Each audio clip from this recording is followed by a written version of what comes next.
professeur maa ngi lay nuyu. maa ngi lay fay sëñ Pape. ñu lay ziar bu baax a baax. di ziar tam ñi ñuy suivre. vidéo tey bi nag comme ni nga ko waxoon vidéo bi passé bi muy jeex waxoon nañ dañuy ñëw ci huile essentielle bu orange. waaw dañu bëggoon xam maanaam ay vertu wam ci wàllum wér-gu-yaram. ak utilisation bi voilà. waaw huile essentielle orange Pape huile boo xam ne dañu koy utiliser dafa bëri.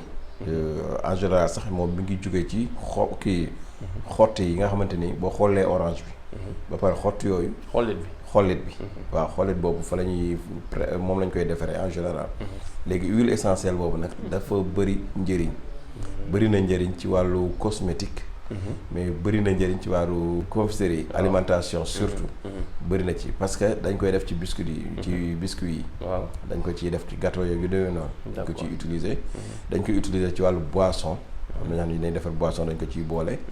ci wàllu cosmétique crème de visage yi nga xamante ni dañ koy nettoyer seen kanam yi.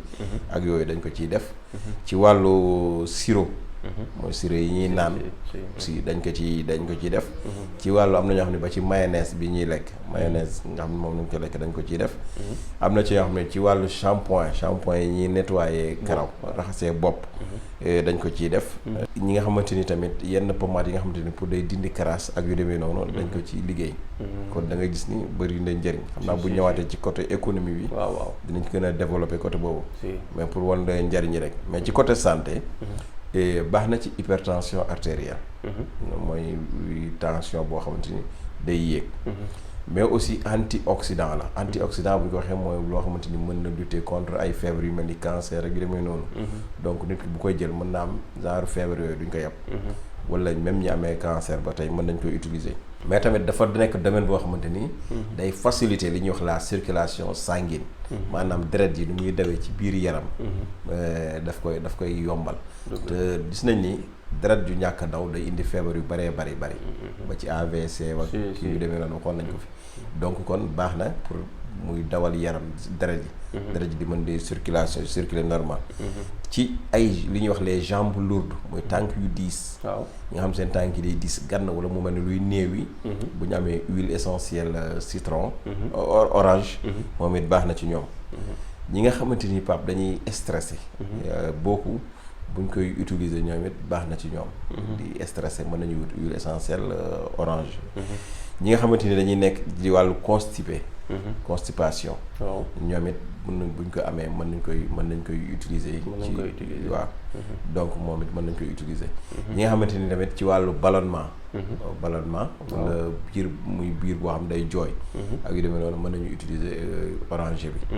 donc ñi nga xamante ni tamit dañu amee comme ni ñu ko waxee woon lu mel ni ay neer. problème mu neer seen yaram. wala ñuy tàyyeel.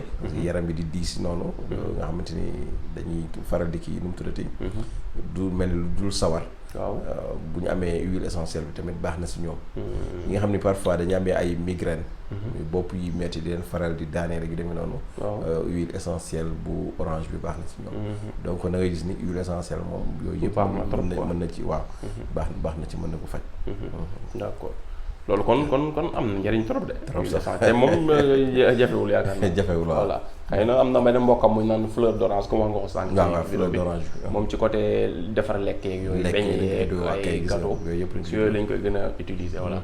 kon yaakaar naa am na solo muy li nga xamante ne moom mooy huile essentielle bu orange. léegi nag nga fàttali pour ci ko bëgg a jëfandikoo. ni mu ko mën a utiliser wala support yi nga xam ne moom la ko mën a boole. waaw Pape ni nga wax nga dëgg parce que toujours dañuy wax ne la répétition est pédagogique. fàttali dafa baax. parce que huile essentielle. dañuy wax ni toujours kenn du ko jël moom kese noonu. toujours dafa am lu ñu koy jaxaseel. waaw wax nañ ni toujours da ngay wut sa lem. nga jël ñaari toq wala ñetti toq. toqal ko ci kuddu bi naan.